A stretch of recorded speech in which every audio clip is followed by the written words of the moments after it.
Hello बच्चों, let's see this question. The question says the temperature of two bodies A and B are 7 to 7 degrees Celsius and 3 to 7 degrees Celsius respectively.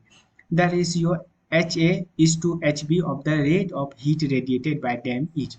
Question कह रहा है कि दो bodies है ए और B.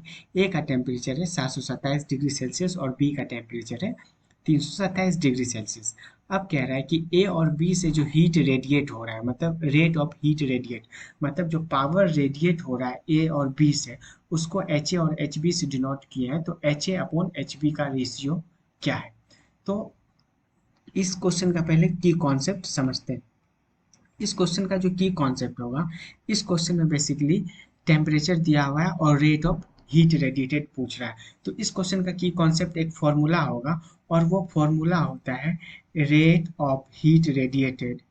Rate of heat radiated is equal to sigma A T की power 4. यहाँ से सिग्मा जो है वो स्टीफन कांस्टेंट, ए जो है area of bodies, surface area of bodies, और टी जो है टेम्परेचर को डिनोट करता है. तो रेट ऑफ हीट रेडिएटेड यहाँ पे क्या है, एक के लिए एच ए है और दूसरा बॉडी के लिए एच बी से डिनोट किया गया है. ठीक है, तो यहाँ पे बेसिकली ये फॉर्मूला ही इस क्वेश्चन का की कॉन्सेप्ट है. उसके बाद एक चीज और, दोनों दोनों बॉडीज के अंदर एरिया के बारे में कुछ नहीं कहा है, तो एरिया को इक्वल ले लेंगे और सिग्मा एक कांस्टेंट है तो ये तो कांस्टेंट आएगा.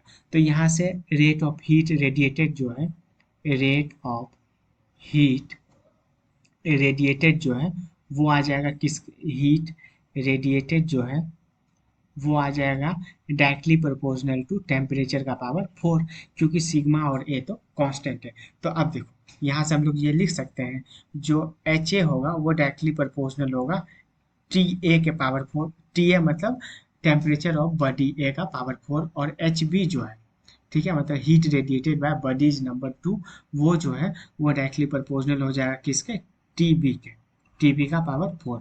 तो यहाँ से टी ए और टी बी क्या है वो निकाल लेते हैं. यहाँ से टी ए दिया हुआ है कितना, टी ए दिया हुआ है 727 डिग्री, तो इसको केल्विन में कन्वर्ट कर लेते हैं. तो ये आ गया 727 प्लस 273, तो ये आ गया 1000, मतलब 10⁻³ केल्विन. और टीवी कितना दिया हुआ है, टीवी दिया हुआ है 327 डिग्री, तो 327 प्लस 273, 273, तो ये आ गया कितना, 6 इंटू 10⁻² केल्विन, मतलब 600 केल्विन. तो ये देखो यहाँ से अपन ये लिख सकते हैं, दोनों को आपस में डिवाइड कर दिए, तो डिवाइड किए तो ये आ गया H A upon H B जो है वो आ गया T A upon T B का पावर 4. और टी ए क्या है, टी है 10⁻³ और टी बी क्या है, टी बी है 6 इंटू 10⁻², और दोनों का पावर 4. तो यहाँ से देखो ये 2 जो है, एक ये 2 से कटा तो 1 बचा, और ये 10/6, तो 10/6 को हम लोग क्या लिख सकते हैं, 5/3 का पावर 4. और 5/3 को हम लोग क्या लिख, 5 का पावर 4 को क्या लिख सकते हैं, 5/5 का पावर 4 को 1225, और 3 का पावर 4 को 9×81, तो H A is to H B का जो रेशियो निकल के आया यहाँ पे वो आया 1225:81. अब आते हैं ऑप्शन पे. तो ऑप्शन नंबर, ऑप्शन, एक मिनट सॉरी, अच्छा ये 5 का पावर जो 4 होगा, ये 625 होगा, सिर्फ 625. ठीक है, 625:81. तो अब आते हैं ऑप्शंस पे. तो option number D is the right answer. Hope you understood it well. Best of